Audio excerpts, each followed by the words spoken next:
عايز تخس 10 كيلو في أسبوع عشان الساحل؟ الحقنة اللي فاكرها سحر ممكن تخلي معدتك تنام وما تصحاش تاني. ركز عشان دي حكاية حياة أو موت. يا دكتور رفعت الحقني، فرح صاحبي في الساحل كمان 10 أيام والكرش ده لازم يختفي فورا، أنا مخنوق. شفت فيديو على تيك توك بيقول إن حقن الأوزمبيك والمونجارو دي بتسيح الدهون وانت نايم. اديني علبتين بسرعة، مش مهم السعر. علبتين؟ انت فاكرها شوكولاتة يا هاني؟ الحقن دي علاج أساسا لمرضى السكر من النوع التاني، مش لعبة عشان نظبط بيها فورمة الصيف. أفهمك بيحصل ايه. الحقن دي بتشتغل على هرمون اسمه GLP-1، بيدي إشارة لمخك إنك شبعان جدا فما بتقدرش تاكل. بس الكارثة إنها بتبطئ حركة المعدة بشكل مرعب.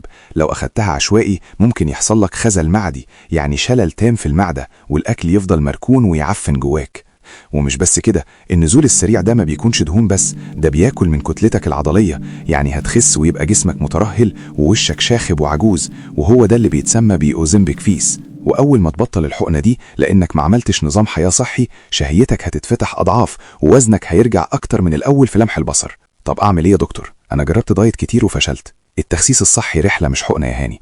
الأساس هو عجز السعرات الحرارية، تاكل أقل من حرقك بشوية وتزود نسبة البروتين عشان تحافظ على عضلاتك. ولو الحرق ضعيف لازم نعمل تحاليل الأول، نشوف مقاومة الأنسولين ونفحص الغدة الدرقية وفيتامين د، لأن أي خلل في دول بيوقف الحرق مهما عملت دايت. وبدل ما تدور على حقن تراهي لجسمك، العب رياضة. مشيتك نص ساعة كل يوم مع شوية تمارين مقاومة هتحرق الدهون وتشد جسمك من غير آثار جانبية. حابين تعرفوا ايه هي قائمة التحاليل المطلوبة قبل الدايت وازاي تحسبوا سعراتكم؟ اكتبوا كلمة تخسيس في الكومنتات وهبعت لك الروشتة كاملة في رسالة. شاركونا في الكومنتات ايه اغرب دايت او وصفة جربتوها عشان تخسوا بسرعة، وهل جابت نتيجة ولا رجعتوا تتخنوا تاني؟ خلينا نتعلم من تجارب بعض. والنصيحة الذهبية: صحتك اغلى من فورمة الساحل. ما تاخدش دواء بناء على فيديو ترند، الدواء ده معمول لمرضى محتاجينه مش عشان احنا مستعجلين. ولو حابين تشوفوا الحلقة كاملة وتعرفوا الموضوع بكل تفاصيله، هسيب لكم لينك الحلقة في أول كومنت، ادخلوا شوفوها وقولوا لي رأيكم.